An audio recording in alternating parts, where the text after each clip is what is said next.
up, everybody? What's up, Triage fam?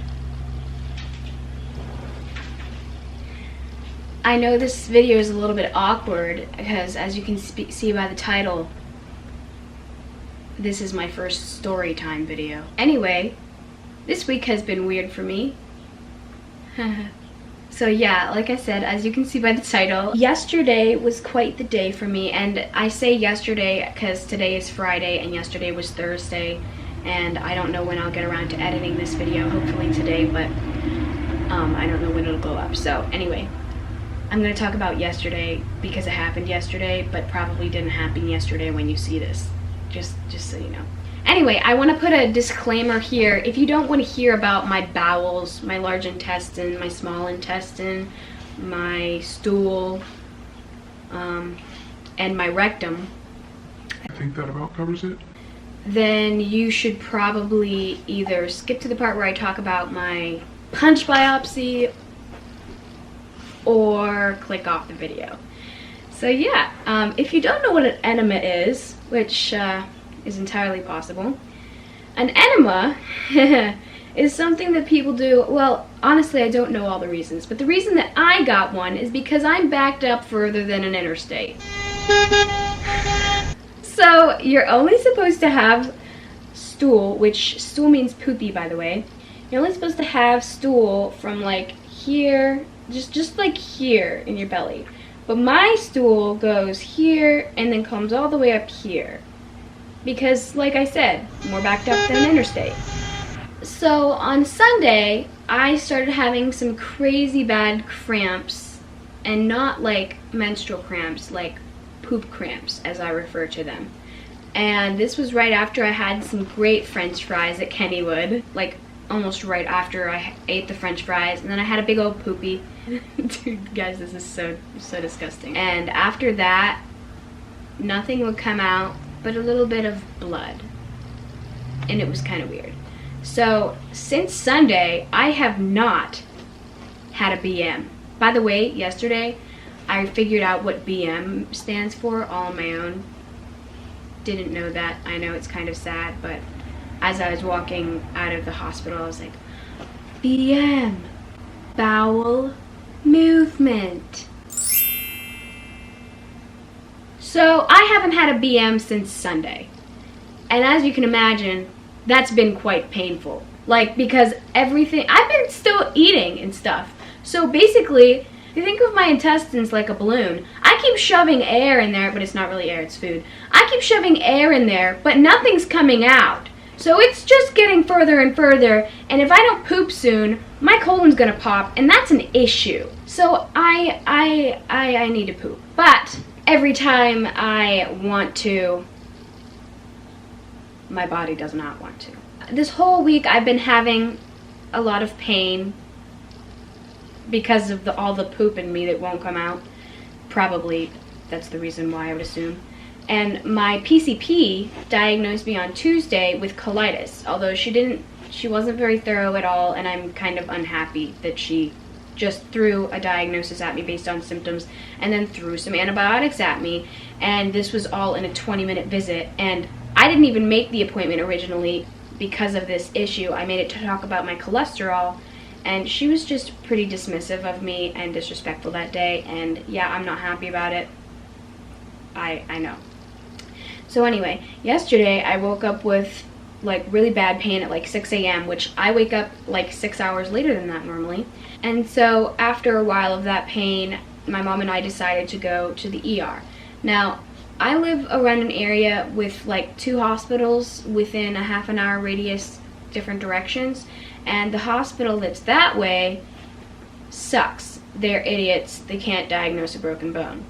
The hospital that's this way, my mom went there once and they were okay. They were terrible at taking her blood, and mostly I just wanted to go to the hospital that I prefer, which is Children's. And if you don't know, I'm 19 years old, and I actually can still go to Children's Hospital, so don't judge me. So I went to Children's emergency room, which is like a little over an hour from me, and I got there and they did an exam and everything, and I have a really high pain tolerance, which is notable because no, I was not jumping, screaming off the bed when they were touching around in my stomach. But it did hurt a lot, and I tried to make my pain evident because most of the time I'm really good at just sitting there being a trooper while people cut me open and stuff. But I tried to make my pain noticeable because it really did hurt when they were pushing around there. But they just said that ultimately I just need to have a bowel movement, and so they gave me 2 enemas. Now, again, I'm so sorry it's taken me this long, but now we are finally to the enema part. So they were telling me they were going to give me an enema, and they were actually she brought in the stuff, and she was like, so you're going to go in the bathroom and you're just going to put this up there and then squeeze it and then hold it. And I was like, she's going to make me do this to myself. And I mean, that whole time I was like, I don't think that's possible. I just don't think it's possible. And so she said, like, well, your mom could do it. And my mom's like, no, she wouldn't trust me to do it. She would blame me if anything went wrong. And my mom's right. So eventually the nurse offered to do it for me. And I was like, yeah, please. And she just said that, she just offered that I would do it because of my age. I'm like taboo to these children's hospital doctors and nurses because I'm 19 and they don't see a lot of people over the age of probably 12. So I accepted her offer to perform the enema on me. Now basically, real quick I'll explain what an enema is. An enema is like I said, people use them to sometimes cure constipation and for other reasons that can be erogenous and disgusting, and I don't want to know all the reasons, but you can look them up if you want, because I'm sure the internet will be happy to tell you. But my doctor prescribed the enemas to give me some relief from my constipation. So this enema is like, I was expecting, first of all, what I was expecting was like some long tube that they were going to shove up my butt and then like have some pressurized system to pump it or something.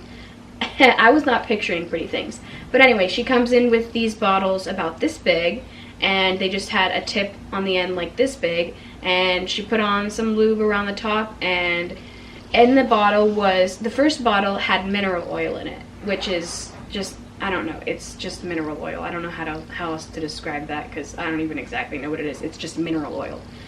But anyway, the point of the mineral oil was to kind of get in there and loosen everything up.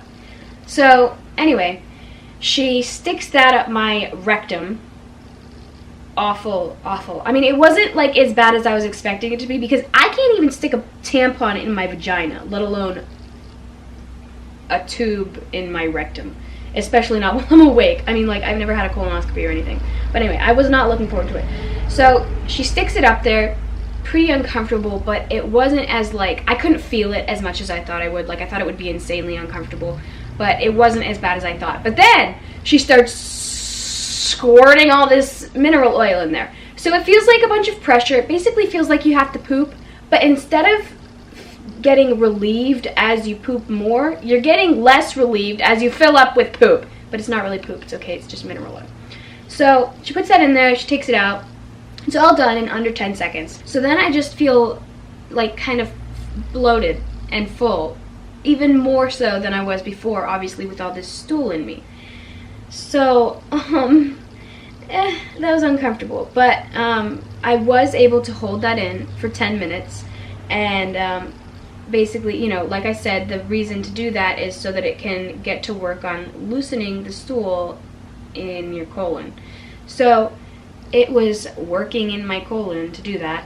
And then they brought in a urine sample cup, and at the end of the 10 minutes, I basically went to take the urine sample. And so I did the urine sample. Best urine sample I've ever been able to do without like splashing any all over the cup, because I was so restrictive down there with my muscles and sphincters that I was just not going to let anything go heavy. So I just let a nice, clean, slow stream of urine come out into that cup, and that was the best urine sample I've ever given. So anyway, after that, I decided to let my anal sphincter loose a little bit. So all that came out was, at first anyway, was just some mineral oil, which, looking down in the toilet at mineral oil and seeing it separate from the water, because obviously oil and water separate, disgusting. It was disgusting, and I don't know why. I was just really disgusted. Like, not a lot of things disgust me. Like, if it was somebody else that was letting that out, I'd be like, oh, cool. But it was me. It was coming from me, and it was gross. So I let that out, and then just like a tiny bit of poop came out. It wasn't even worth it. It just wasn't worth it. And my mom was in the bathroom with me because I hadn't eaten anything that day. And when I stood up to go to the bathroom from my hospital room, I got really lightheaded because, like I said, I hadn't eaten anything, and that was also really gross. And so I was just a little bit lightheaded. So I sat back down, and then the nurse came in and she was like, hi guys, and stuff. And then she just recommended that my mom go in the bathroom with me in case I pass out. So my mom was in there with me. And like I said, nothing much came out of me. Like, literally just some mineral oil. Not even all the mineral oil came out, just some of it. And then I sat on the toilet for a few more minutes, and really nothing happened. So I told the doctor and the nurse, and they were like, all right, well, let's do the second enema and see what happens. So this time, the enema is not a mineral oil enema. This time, the enema is saline. If you don't know what saline is, it's kind of like salty water a little bit. It's not quite that. It's the water, the liquid that's inside your body. So basically, you're just putting more of the liquid that's inside my body in my body. Okay, so you're putting it into my colon, into my rectum. So this time, I was like slightly more calm about what would happen because I kind of knew what to expect. I was wrong, okay? Mineral oil is thick. It was not that hard to hold in. But when that saline went in, it felt like if you had a parasite that caused massive diarrhea and you had to hold in that diarrhea for 10 minutes, impossible. I don't know how children do this because the lady said that she gives these to children all the time. I don't know how they do it because, like I said, you're supposed to hold it in for 10 minutes. I made it like less than 3 minutes, and I was trying to distract myself. I was like talking to my mom about this dog show entry I had entered with Budgie, and I was like, so here's the, I was supposed to do this, and Budgie, he wasn't gaining right. Oh my gosh, Mom, I have to go to the bathroom right now. It's going to explode out of me. So I wasn't quite that frantic, but I felt that frantic. It was crazy. Like, I felt like I had just an insanely massive amount of diarrhea that needed to explode out of me. It needed to come out. And this was just pure liquid. So it was really hard to hold in, and it was also really painful because, as you can imagine, holding in diarrhea, it's that same feeling. It's painful, and it needs to explode out of you because it's not supposed to be in there, okay? And this was supposed to be in there for 10 minutes, but like I said, I made it less than 3 minutes. Didn't actually tell the doctors that. But anyway, I rushed to the bathroom. Didn't have time to put my shoes on, so I was in the hospital bathroom in my socks, which is its own problem.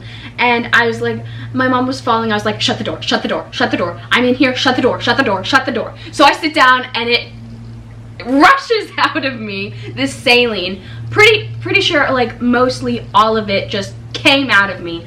Like I said, I could only hold it for like 2 minutes, and 3 minutes tops, and it just exploded out of me, and I immediately felt some relief, but not relief from my constipation, just relief that that stupid saline was out of my butt. So that comes out, and the same thing basically happened that the mineral oil happened with, but maybe even a little bit less. Barely any poop comes out, and this time I asked my mom to go get some sort of stool or garbage can that I could put my feet up on, because at home I use a poop stool. And if you don't know what a poop stool is, it's like, it helps you poop, because you're not meant to just like sit like normal sitting on a chair and poop. Like, that kind of restrains your rectum a little bit, and it's like not in a position where it's open to freely let the poop out. So anyway, I asked her to get a stool or something. So eventually she was able to get a stool. And yes, I know the irony is not lost on me that I'm trying to get stool out, so I put a stool under my feet. That was a really bad joke, and I'm really sorry. This whole video sucks. But anyway, I sat on the toilet for like 5 or 10 more minutes, and nothing happened. So I went back to my room, and eventually the nurse came back in, and I was like, dude, nothing happened, and that was awful. Thank you for putting me through that. I hate you. After that, basically, the doctor had come in, the attending had come in before that because a resident was seeing me primarily. The attending had come in and she examined me a little bit and she discussed what would happen if the enemas wouldn't work. But basically it was a bunch of what ifs. So she was saying like we would get an x-ray and some blood tests to see what's going on. So I was a little bit concerned that the inflammation, so-called inflammation, the colitis in my colon was something autoimmune because I have a history of autoimmune diseases. I have one autoimmune disease, but my dad has 3. So he passed on one to me, and it's entirely possible that I could get another one or another couple. So I was a little bit concerned about like Crohn's or something. I'm not sure if that's an autoimmune disease, but I think it is. So she came back in, the resident came back in, not the attending, which I wish I would have seen the attending again because I loved her and she only saw me that one time. So the resident came back in and she was like, all right, we'll get an x-ray, we'll get some blood tests, and we'll see what's going on. At that point, the nurse that gave me the enemas, she had to leave because the hospital was so slow and they had to take turns sending the nurses home and stuff. So I got a new nurse and she was like extremely young. Like she literally could have been like maybe 2 years older than me, I don't know. But she was great nonetheless. She was a good nurse. And so she got some blood from me and they left an IV in me, nothing attached to it or anything. I didn't get any medication or nothing. So they did that, and that was after they did take an x-ray of my abdomen to see what was going on. And after that, I basically just sat and waited for the results. So after that, the resident, I think that she gave me the x-ray results first, if I'm remembering correctly. I'm pretty sure she did. So she came in and she said there was nothing like obstructing my bowels or anything, didn't have a bowel obstruction, which I was kind of concerned about besides the fact that I could kind of still fart, which you can't usually do with an obstruction. I was kind of concerned about a blockage considering I hadn't pooped in 5 days, and the pain. So anyway, she said that she explained to me how you're only supposed to have the stool like right here, and I have stool all the way up here, so I just really need to have a bowel movement. And then eventually she got the test results of the blood work back, and there was no inflammation markers, so that means that I didn't have anything autoimmune going on, which I was really relieved about because I was concerned about that, because having a chronic bowel disease like IBS or something sucks. And I don't have one, but I know people that do, and I just feel terribly for them. Basically, after this, there wasn't anything else they wanted to do with me. They just gave me some papers that explained a bowel regimen that I have to be on. So I have to take Miralax for 5 days daily, like 6 capsules daily. Kind of insane. And then some other constipation medication, I think, as well. And so I have to be on those, in addition to the antibiotic and prebiotic that my PCP put me on. So yeah, I'm on even more medication that I already was on right now. Pray for me, please. After that, I left the hospital. That's the end of the enema story. Now, just a quick story about my punch biopsy, because as the title says, this is a story time about the day I had 2 enemas and a punch biopsy in one day. So after this, I had a dentist appointment and a dermatologist appointment scheduled. Obviously, I wasn't planning to go to the ER yesterday, but I had already had a dentist appointment and a dermatology appointment scheduled. So my dentist appointment was scheduled for 1:30. Now, a little background on my dentist. In this last year, I haven't seen a dentist since a year ago. I saw it a year ago, and then over Christmas break, I was supposed to see them, but I didn't have a car to take in town the day that I had it, so I had to cancel it. And the next time they could schedule me for was yesterday. So this was December to August. And then, of course, yesterday I couldn't make that appointment either. So now I'm on a cancellation list for that. But I was able to make it to my dermatology appointment, which was at 3:30. So I go to my dermatologist, which is like maybe half an hour from the hospital, because the hospital is in Pittsburgh and the other one is in Wexford. So they're kind of close to each other. So anyway, I go there. I had this little growth on my leg for about 2 months, and it started off as this weird growth with a scab on top of it. And I would pick the scab, picked it several times because that's just who I am. I'm a scab picker, okay? I picked the scab, and underneath it would be this raw mountain, this raw little mountain of just open skin. And it was so hard, it's so hard to describe, but it was just raw, and it would bleed a little bit, and it was so weird, and it wouldn't heal. Like, the scab went over several times. Even if I left it alone, yes, I know sometimes it didn't heal just because I picked the scab, but even when I left it alone, it just didn't heal. So after a while, it actually just turned into this wart looking like thing. And I've had warts before, but the weird thing is that I've never had them on my leg. I've only ever had them on my hands. So this is a really weird spot for a wart for me, like super weird. My sister has gotten them on her legs before, but I mean, so it's entirely plausible that I would have one on my leg, but I never did. And I wouldn't have made a dermatologist appointment if it had looked like that when it grew. I would have just slapped a wart band-aid on there and cut it out myself. But I made the dermatology appointment when it wasn't healing and it was doing super weird things that I had never seen on my skin before. So I make the appointment, and this doctor, she was really great. She was really quick, which I wasn't a fan of. She didn't let me talk a whole lot. But basically she just looked at it and she was like, oh yeah, don't know what that is. We can just do a biopsy. She said that they could either shave it down so it would just be flat, but that could still grow back possibly. And a punch biopsy, you just stick a hole in there, like a little tool that has a hole in the end, and you stick it in there and screw it around a little bit and pop the whole thing out. So there's a way less chance of it growing back. She gave me an option between those two, the shaving down or the punch biopsy, and we just decided to go to the punch biopsy. I didn't think about it a whole lot because I didn't think I would have to choose between two procedures. So we just decided to go to with the punch biopsy, which I'm glad I did, because I mean, you're gonna get numbed both ways. Might as well just take the whole thing out of there. So the punch biopsy was interesting. I've never had one of those. I'm gonna put a picture of what the growth looked like right before they cut it out. So that's what it looks like. So they basically took the lidocaine, which comes in a needle. They stick it into my skin, which I was expecting, duh. But she actually stuck it underneath the growth and put it all around in there. And then, to make matters worse, when she took it out, she took like a piece of gauze and just was rubbing it all around in there, and that was pretty painful. Like, if you've never had lidocaine before, obviously the shot hurts a little bit, but that's not the worst part. The worst part is the burning. And I've been described this before, and I had never actually had lidocaine. Actually, I probably had when I had my stitches, but I was like 4 years old, so I don't remember it. So anyway, they put that in there and wait for it to turn white and poke me with a needle a few more times to make sure I couldn't feel anything, and I couldn't. So a few minutes after that, the doctor comes in and she does the punch biopsy. Now, I wasn't allowed to watch, which I was kind of upset about. I mean, I wasn't like upset. I just wanted to watch because I like to know what's happening on my body.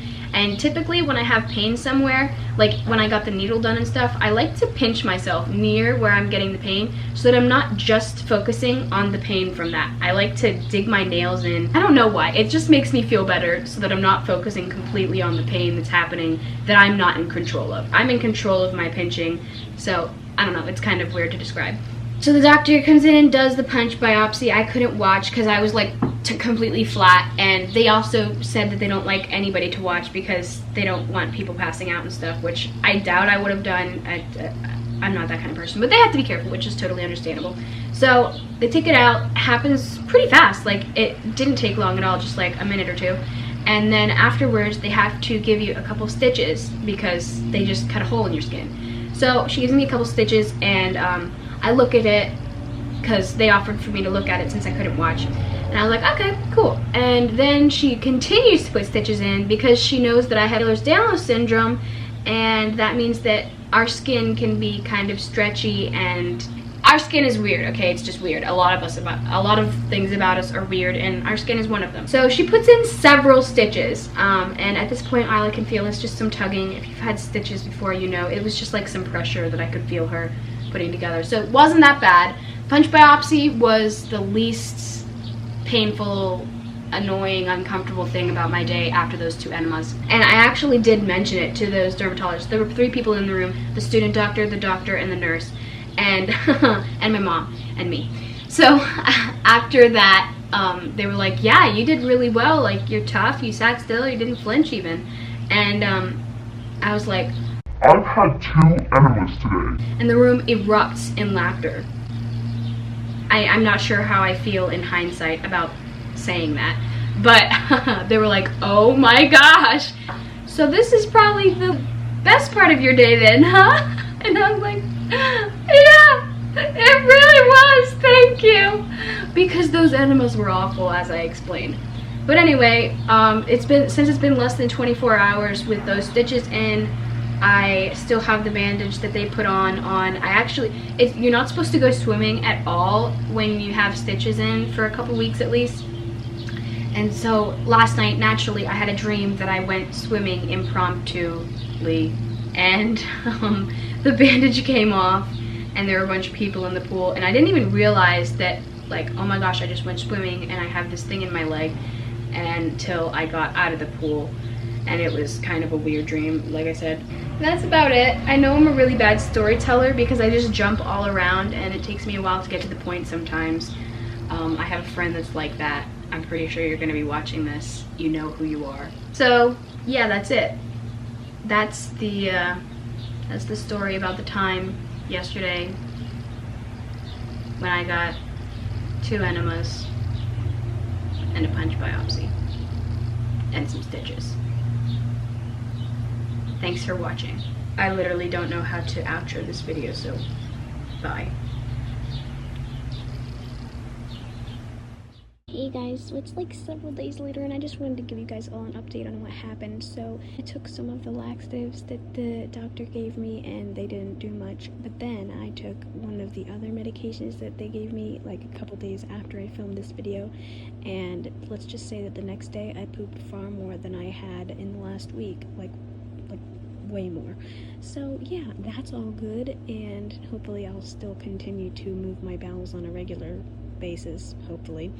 And I just actually got the call about my growth, about the biopsy results a little bit ago when I was editing this video, and it was just a wart. So yeah, false alarm, and now I have stitches in my leg. So yeah, that was great.